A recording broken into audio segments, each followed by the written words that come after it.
The screen glowed, Sharon's naked body entangled with another man's, the hotel room's dim light casting long shadows.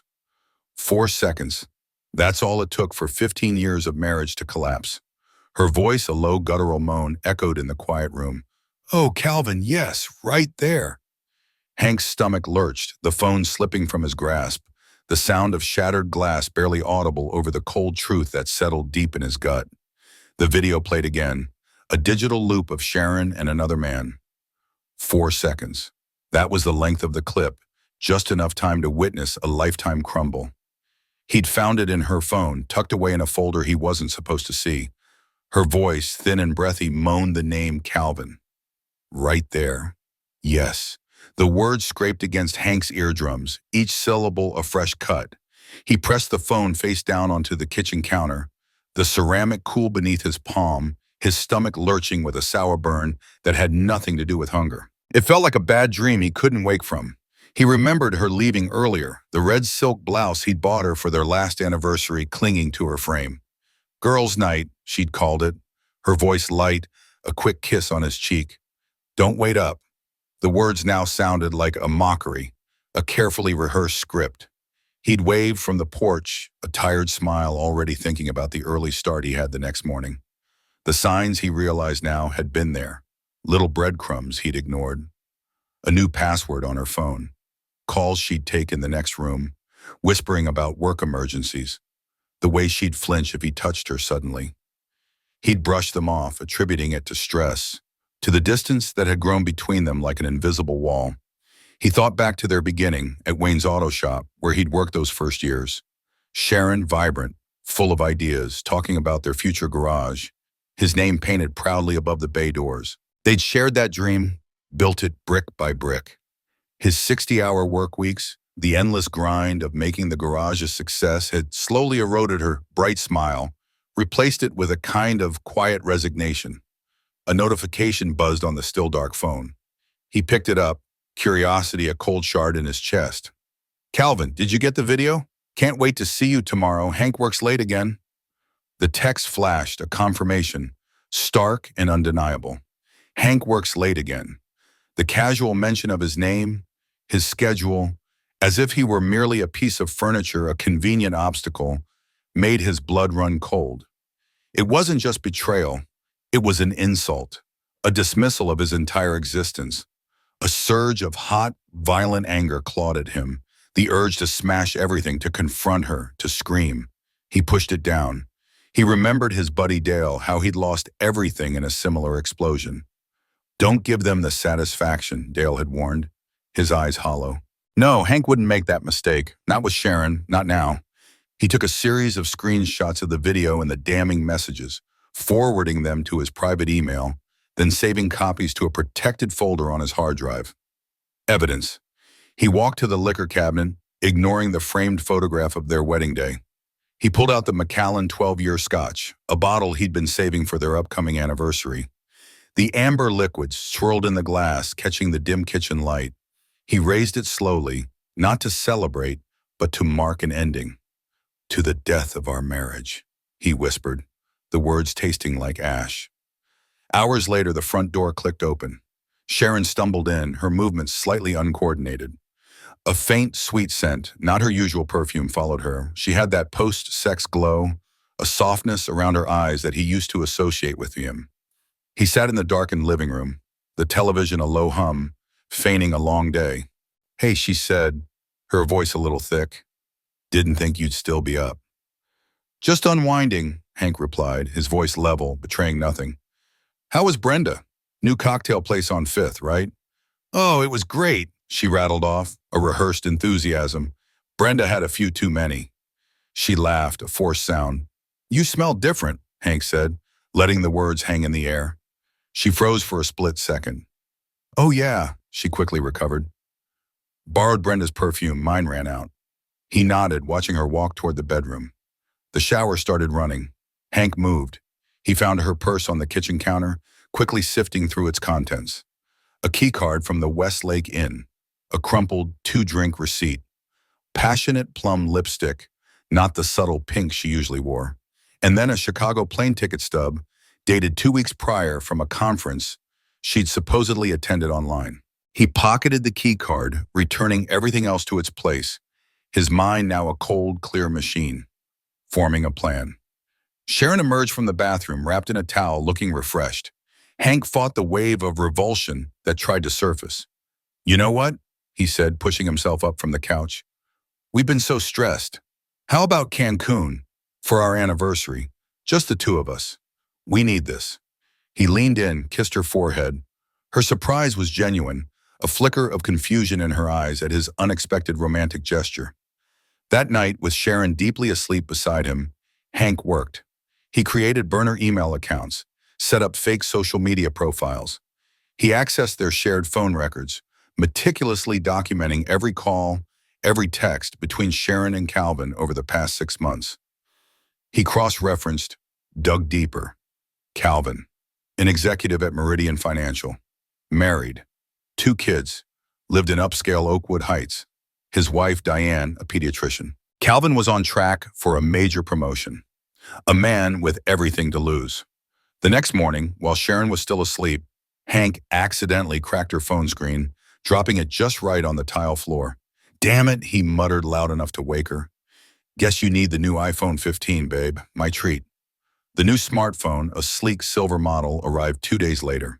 Hank presented it to Sharon with a practiced ease, a small gesture of apology for the cracked screen. "Set it up for you," he offered, already reaching for it. She handed it over, a grateful smile on her face. In the quiet of his workshop, with the hum of the old air compressor as cover, Hank installed the tracking software. It was efficient, almost invisible. Every text, every call, every location ping would now feed into his private dashboard. It felt invasive, a cold, calculated intrusion, but a necessary one. He immersed himself in planning the Cancun vacation. Brochures lay scattered across the dining table, bright images of turquoise water and white sand. He highlighted resorts, talked about snorkeling excursions, a grand gesture to rekindle what they'd lost. Sharon, unaware, picked out outfits, discussed itineraries with a revived excitement he hadn't seen in her for years. She spoke of sunsets and umbrella drinks, her voice lighter than it had been in a long time. His research into Calvin deepened. Hank spent hours online piecing together a profile. Calvin was an executive at Meridian Financial, a man in his late 40s. He found the address in Oakwood Heights, a photograph of his large manicured house, the names of his 2 children's private school.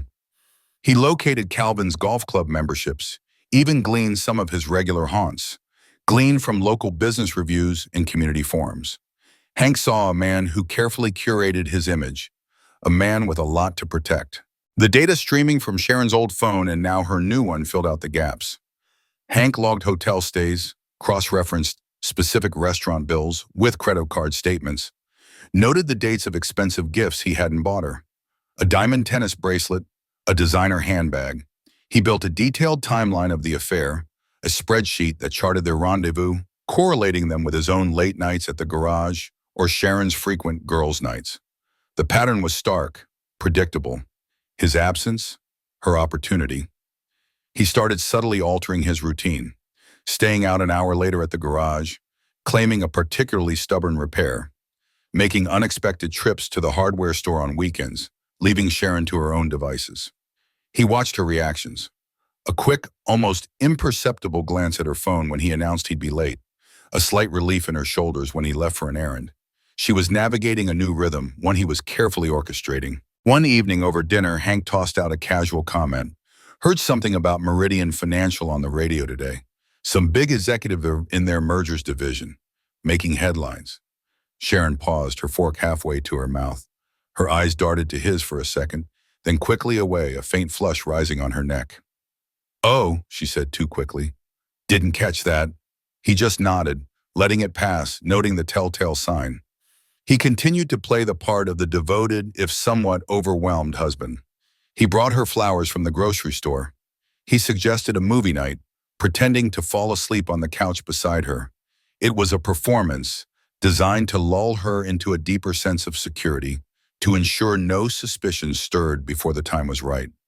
Mentally, Hank rehearsed the confrontation. Not a shouting match, but a precise surgical strike. He considered the emotional fallout, of course, but his mind increasingly focused on the practical and legal implications. Asset division. The house, the garage. He needed a strategy, a plan that went beyond raw anger. Under the guise of getting their finances in order for tax season, he began discreetly moving funds from their joint accounts into a separate, private account he'd opened. He gathered important personal documents, deeds, titles, investment statements, and secured them in a safety deposit box only he could access. Just organizing, getting ready for the accountant, he explained to Sharon when she asked, his voice calm. He called his old friend Bob Jenkins, a real estate lawyer he knew from high school. "Hey Bob, got a hypothetical for you," he started, keeping his tone light. "Friend of mine, thinking about divorce. What's the drill with asset division, community property in this state? Any advice on protecting yourself?"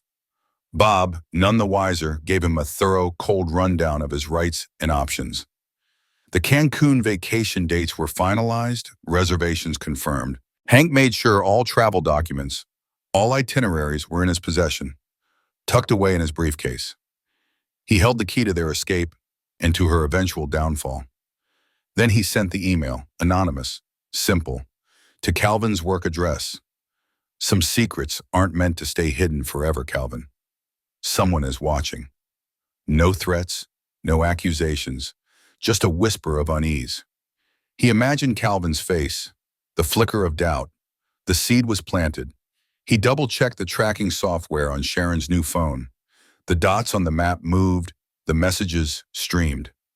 Everything was in flawless operation. The final steps of his plan were taking shape, precise and unyielding. The neighborhood park, 2 blocks from Calvin's home in Oakwood Heights, was Hank's chosen stage. He'd learned Diane often walked her golden retriever there in the afternoons after her last patient. Today, Hank was conveniently reading a newspaper on a bench, a thermos of coffee beside him. He spotted her, walking with a steady, purposeful stride. As she passed, Hank accidentally dropped his pen. She paused. "Oh, I'm sorry," she said, her voice clear, professional. "No, my fault," Hank replied, retrieving the pen. He smiled, a practiced, open expression. "Hank Miller.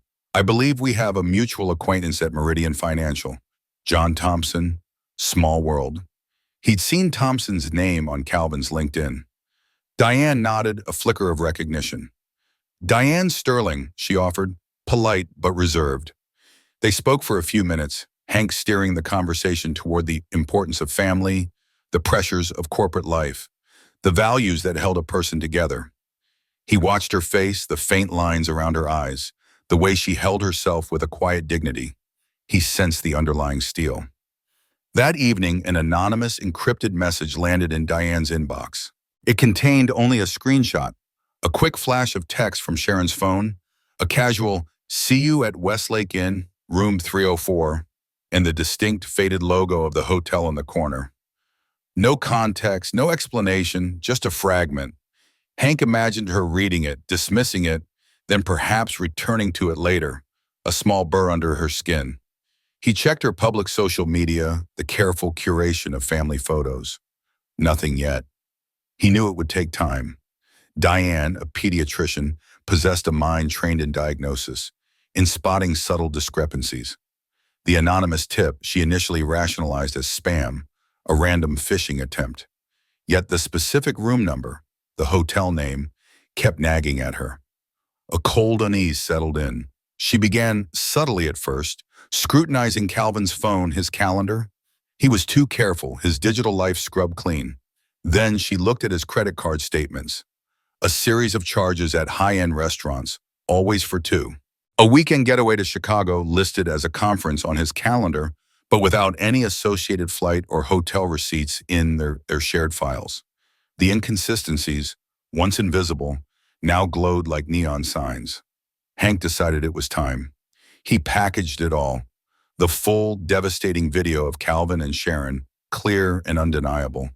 The Chicago plane ticket stub from Sharon's purse. The Westlake Inn receipt, not just the key card, but the detailed bill listing 2 drinks and a single night's stay. He sent it to Diane's personal email, ensuring it couldn't be traced. The video shattered Diane's world. The images, the sounds, were a brutal confirmation of her worst fears. She sat at her kitchen table, the laptop screen, a cruel window into her husband's deceit, the perfect life they had built. The respectable facade crumbled in an instant. Her hands trembled as she clutched the evidence. She confronted Calvin that night, the screen mirroring his betrayal glaring on the countertop. He denied it, of course, his face blanching. It's photoshopped, Diane, a sick prank. But the evidence was overwhelming, irrefutable. When he saw her resolve, his denials faltered.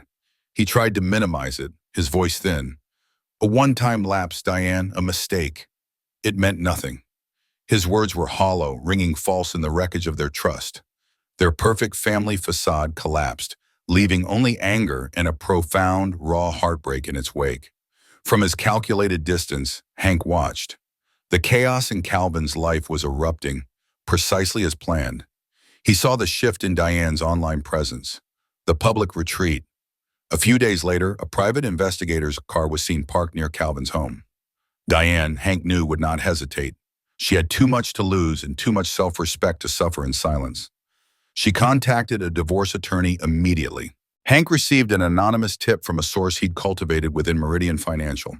Diane was threatening to expose Calvin's affair to the company's ethics committee, a move that would devastate his career, especially with his pending promotion. Calvin, desperate, tried to placate her, sending flowers, leaving tearful voicemails filled with apologies and promises. But the trust between them was irrevocably broken, a chasm too wide to bridge. Whispers of Calvin's marital troubles, of a potential scandal, began to circulate quietly within his professional and social circles. The once impeccable executive now carried an aura of impending downfall. Hank felt a cold, stark satisfaction. Calvin was experiencing real consequences, a public unraveling. Meanwhile, Sharon remained entirely unaware, humming as she packed her bags for their Cancun anniversary trip. The Cancun sun beat down, bright and relentless, a stark contrast to the churning unease in Hank's gut. He played the part, a devoted husband eager for reconciliation.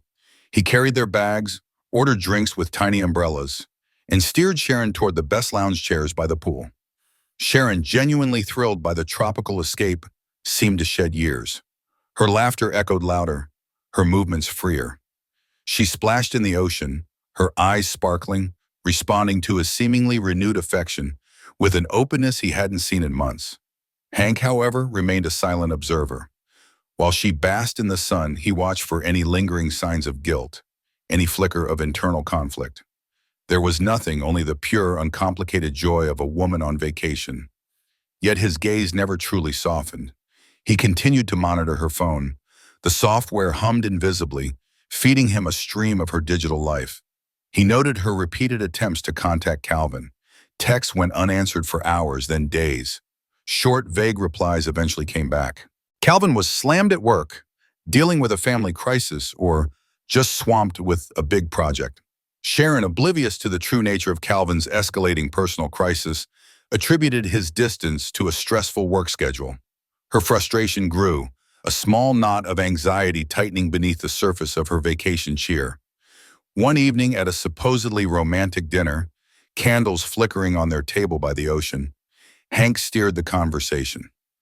"You know," he mused, swirling the ice in his glass, "I heard some chatter back home, a rumor about some big trouble at Meridian Financial. Something about an executive whose personal life just blew up, took his career down with it." He watched her. Sharon froze, her fork clattering lightly against the plate. Her eyes, usually so expressive, narrowed, a flicker of fear passing through them before she quickly glanced away. She offered a forced, brittle laugh. "Oh, really? That's too bad. Guess those big-shot jobs come with big-shot problems, huh?" She tried to change the subject, asking about the local seafood. Hank let it drop, but the seed was planted. Later that night, while Sharon was in the bathroom humming a tune from the resort band, Hank made his move. He reached into his toiletry bag, extracting the Westlake Inn keycard he'd kept. With a practiced out of hand, he slipped it deep into Sharon's purse, nestled among her sunscreen and a crumpled receipt. He ensured it wouldn't be immediately obvious, but that she would undoubtedly find it later. The next morning, as they were getting ready for breakfast, Hank heard a sharp intake of breath from the bathroom. Sharon emerged, the plastic keycard clutched in her hand. Her face was drained of color, pale and stark against the vibrant blue of her swimsuit. Her eyes met his, wide with dawning realization. The specific rendezvous point, the Westlake Inn. He must know. How? A wave of suspicion washed over her, chilling her vacation glow. Her mind, Hank knew, was racing, trying to piece together what he knew, how he knew it, and how long he'd known. But Hank maintained his outward composure, offering her a second cup of coffee, asking if she slept well. His attentiveness, once comforting, now became an unnerving psychological torment. As they walked along the beach later that morning, Hank commented, his voice thoughtful, "You know, this trip has made me think about us, about everything. And I keep coming back to one thing, honesty. It's the only real foundation for any lasting partnership, wouldn't you say?" He smiled, a gentle, knowing smile. She didn't meet his gaze, instead staring out at the waves, her shoulders stiff. From that moment on, Sharon became noticeably more guarded. Her phone, once an open book, was now held close, screen facing away from him. He saw her deleting messages, clearing her browser history. Her interactions became stilted, less spontaneous. The easy laughter vanished, replaced by a forced politeness. The romantic vacation is slowly transformed into a psychological battlefield for Sharon, her guilt and paranoia intensifying with each passing hour. Hank observed her quiet unraveling, a slow, agonizing process. He watched her pick at her food, saw the shadows under her eyes deepen, the subtle tremor in her hands when she thought he wasn't looking. He savored the slow burn of his revenge, knowing the final, devastating reveal was imminent. The stage was set. The return from Cancun was a silent affair. The heavy tension that had settled between Hank and Sharon on the plane followed them into their home, thick and suffocating. The tropical glow on Sharon's skin had faded, replaced by a pallor that spoke of sleepless nights and gnawing anxiety. Sharon made straight for her phone, desperation clinging to her like the humidity of the tropics. She tried Calvin's number, again and again. Each time, the call failed to connect. Then, the automated voice informed her the number was no longer in service. Panic flared in her eyes. He'd blocked her. He'd changed his number. Later that afternoon, Hank deliberately left a small, cream-colored card on the kitchen counter, next to the fruit bowl. Law offices of Miller and Associates, Robert Miller, Escrifito. The appointment date and time were clearly visible. Sharon found it as she poured herself a glass of water. She picked it up, her hand shaking slightly. A divorce lawyer? Her voice was thin, feigning shock and hurt, as if Hank had pulled the rug out from under her without warning. "What is this, Hank? What are you doing?" Hank stood across the kitchen, leaning against the doorway, his arms crossed. His voice was cold, even, devoid of any emotion. "It's time we talk about what you've been doing behind my back, Sharon." He walked over to the dining table where he had laid out his chosen evidence. Not everything, not yet, just enough to sting. The Chicago plane ticket stub, clearly showing her name, and the dates she had supposedly been at an online conference. The Westlake Inn receipt, crumpled but legible, detailing a room charge and 2 drinks. And then, a printout of one of Calvin's particularly intimate text messages. A quick, suggestive line about her passionate plum. He held the video back. No need for that just yet. Sharon's initial response was a familiar ballet of denial, deflection, and tears. "How could you, after everything we've built?" She choked, her voice catching. "You've been so distant, Hank. I was lonely." She tried to paint herself as the victim, Hank as the neglectful husband who drove her to another man. Hank calmly refuted her excuses, his voice a steady drone of facts. "Distant? Was I distant when I worked 60 hours a week so you could have what you wanted? When I rebuilt this garage from nothing?" He listed specific dates, times, and locations with chilling accuracy. "Tuesday and Thursday nights, Sharon. When I was busting my ass at Precision Motors, you were with him." His gaze never wavered. "At the Westlake Inn, at his place in Oakwood Heights, even that trip to Chicago, claiming a conference." Then he delivered the final crushing blow. "I know about Calvin, Sharon. I know about his wife, Diane, and his kids. And I know about the consequences he's already facing." He paused, letting the words sink in. He's lost a lot more than just a mistress. His career, gone. His family, shattered. He had everything to lose, and he lost it. Sharon's facade shattered completely. Her feigned hurt dissolved into genuine horror as she grasped the depth of Hank's investigation, the cold, meticulous detail he had uncovered. The full severity of her predicament crashed down on her. He then slid a stack of papers across the table. Preliminary divorce papers. His lawyer had drafted them quickly, outlining Hank's intention to seek a fair division of assets, with a clear focus on securing the funds he needed for his garage. Effective immediately, he continued, his voice still flat, our joint credit cards have been frozen. I've also moved a significant portion of our savings into a separate account for the garage. He watched her face, the realization dawning that her immediate financial access had evaporated. Sharon was left reeling, facing the immediate and harsh financial and social implications of her actions. The silence that followed was broken only by her ragged breathing. Her phone buzzed. A text from Brenda. Hey, you okay? Heard some crazy stuff. Even her friends, Hank knew, were beginning to distance themselves, having heard whispers of the scandal or witnessed Sharon's distressed state. Brenda wouldn't stick around for the fallout. Hank maintained a stoic, businesslike demeanor, refusing to engage in emotional theatrics. He simply walked away, leaving her in the kitchen, surrounded by the wreckage of her choices. The stark reality of her newly isolated situation settled around her like a shroud. Life's costly choices unfold in unexpected ways. Stick around to the end to see how they truly play out. The news within Meridian Financial began as whispers, then grew into a low hum. It started with Calvin's messy divorce, but soon morphed into something more sinister. Allegations of professional misconduct tied directly to his affair. Hank, through his discreet source, learned that Calvin's highly anticipated promotion to senior VP, once a sure thing, was abruptly put on hold. A week later, it was quietly rescinded. His career trajectory, once so bright, was now a jagged, broken line. Diane, true to her resolve, proceeded with a high-profile divorce.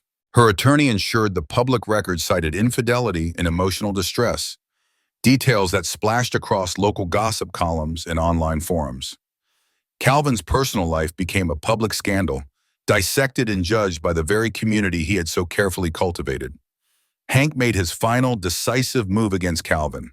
He anonymously sent the full, unedited video of Calvin and Sharon, along with a meticulously detailed timeline of their affair, to Meridian Financial's HR department. He then strategically forwarded the same package to several key board members, using encrypted email addresses he'd carefully sourced. He ensured there was no plausible deniability, no way to dismiss it as hearsay or a disgruntled spouse. Calvin was summoned, first to HR, then to a series of increasingly intense meetings with company leadership. Hank could almost picture it. The cold conference room, the stony faces, Calvin's desperate attempts to explain away the undeniable evidence. His career, the one he had built with such ambition, was unraveling before his eyes. Within his affluent Oakwood Heights community, Calvin faced public scrutiny and social ostracization. The man who had once been the picture of success, hosting lavish parties and sharing charity events, was now whispered about, avoided at the golf club, his once impeccable reputation thoroughly tarnished. Desperate and increasingly isolated, Calvin tried to contact Sharon. Hank saw the attempts pop up on her phone, but Sharon, consumed by her own spiraling crisis, either blocked him, ignored his calls, or offered terse, non-committal replies. The lifeline he desperately sought was severed. The ripple effect reached his children. At the private academy, they faced whispers, averted gazes, and judgment from classmates and parents who had once been their social equals.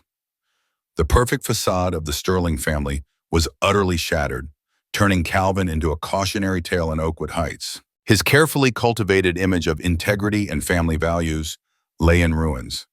Hank kept an eye on local business news. Articles began appearing, hinting at corporate restructuring or unforeseen executive departures at Meridian Financial. No names were mentioned, but Hank knew the true devastating story behind the corporate jargon.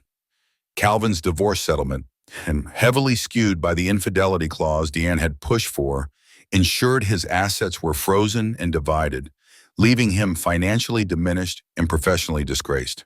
He was forced to sell his large home in Oakwood Heights. The man who had everything was now losing it all, piece by agonizing piece. Hank experienced a grim, cold satisfaction. Not triumphant, not exhilarating, but a deep, quiet recognition that both parties were now truly paying the price for their deception. The scale was balanced. He considered his revenge against Calvin complete. The man's future was irreparably damaged, his carefully constructed life in ruins. Hank knew he would never fully recover, professionally or personally. The weight of his own meticulous orchestration of this downfall settled over him. The justice, though achieved, felt cold rather than warm, leaving no taste of sweetness, just a hollow echo. With Calvin's fate sealed, Hank shifted his focus entirely to securing his own future. The finalization of his divorce from Sharon was the last piece of this grim puzzle. Hank's lawyer, Robert Miller, presented Sharon's attorney with a comprehensive settlement proposal. It was a thick document, meticulously crafted, heavily favoring Hank, and leaving no room for doubt about the weight of her infidelity as a substantial factor. The terms were clear. Hank would retain the family home or its full equity to fund the expansion of his garage. Primary control over their joint investments would fall to him. Spousal support for Sharon was outlined as significantly limited, a bare minimum, just enough to prevent her from being completely destitute. Sharon, now desperate, financially vulnerable, and lacking any leverage, attempted to negotiate for better terms through her attorney. She even tried to appeal directly to Hank, calling him late at night, her voice thick with tears. She recalled their shared past, the dreams they'd built for the garage, the quiet moments. "Please, Hank," she pleaded, "don't do this. We had something. Don't you remember?" But Hank remained unmoved. The years of quiet resentment, of ignored signs and late nights had hardened him. "The dreams died," he said, his voice flat, "the night you left for Calvin." He hung up the phone. At the next mediation session, Hank's lawyer played his final, crushing card. The full, unedited video of Sharon and Calvin projected onto a screen in the sterile conference room. The complete collection of their intimate messages displayed alongside it, dated and organized. Every sordid detail laid bare. The room fell silent, save for Sharon's gasps. Robert Miller, Hank's lawyer, then explained, his voice calm and precise, that this overwhelming evidence would be made public. It would be used extensively in court, a devastating testament to her infidelity. If Sharon did not agree to Hank's terms, her complete social and professional ruin would be assured. Not only would she lose financially, but her reputation would be irrevocably shattered. Sharon was utterly humiliated and broken. Her face was ashen, her body slumped in the chair.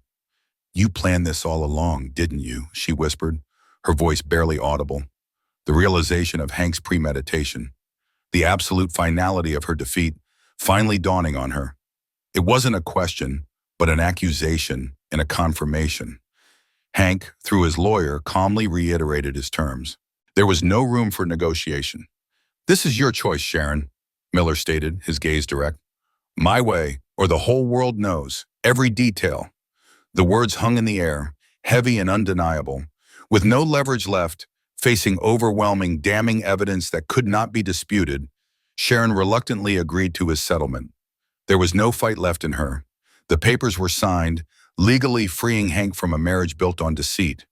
But the cost was profound, a lasting scar on his emotional well-being. A week later, movers arrived.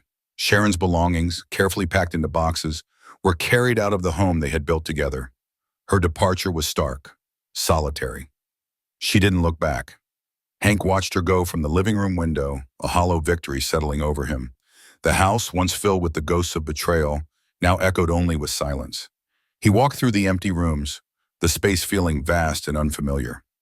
He reflected on the man he had become. From the unsuspecting mechanic, focused on his garage, to the cold, calculating avenger, who had meticulously dismantled two lives. The transformation was complete. The taste of revenge was bitter, not sweet, leaving a lingering sense of emptiness rather than triumph. There was no joy, no relief, only a profound sense of exhaustion. Hank closed the front door to his empty home, the click of the lock resonating through the sudden quiet. He was ready to face an uncertain future, one he had reclaimed, but one that was profoundly altered by the path he had chosen. Months turned into a season, then another. Hank dedicated himself entirely to his new garage, Midwest Motors, pouring all his energy into realizing the dream he'd held on to for so long. The smell of oil, the grind of metal, the straightforward logic of engines became his solace.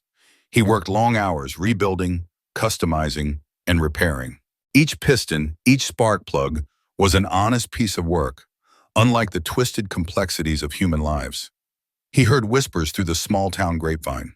Sharon, it seemed, had struggled to find stable work in event planning. Her reputation, once spotless, was now tainted by the messy divorce and the underlying rumors of her affair. She was living a much more modest, isolated existence, a stark contrast to the life she had once enjoyed. There were no more exotic vacations, no more new red blouses. Calvin's fall was even more dramatic. His career at Meridian Financial was irrevocably damaged. He'd resurfaced in a lesser position, in a different city, far from the prestigious circles of Oakwood Heights. His family was fractured beyond repair, Diane having moved on with the children, leaving Calvin alone in the wreckage of his ambition. Hank often found himself alone in his home, the silence no longer heavy with betrayal, but with a quiet, if sometimes oppressive, solitude. He had removed Sharon's things, painted over the brighter colors she'd preferred, making the house his own again. Yet, the emptiness sometimes felt as vast as the Midwestern sky. He experienced moments of profound loneliness, sitting on the porch swing in the evenings, watching fireflies blink.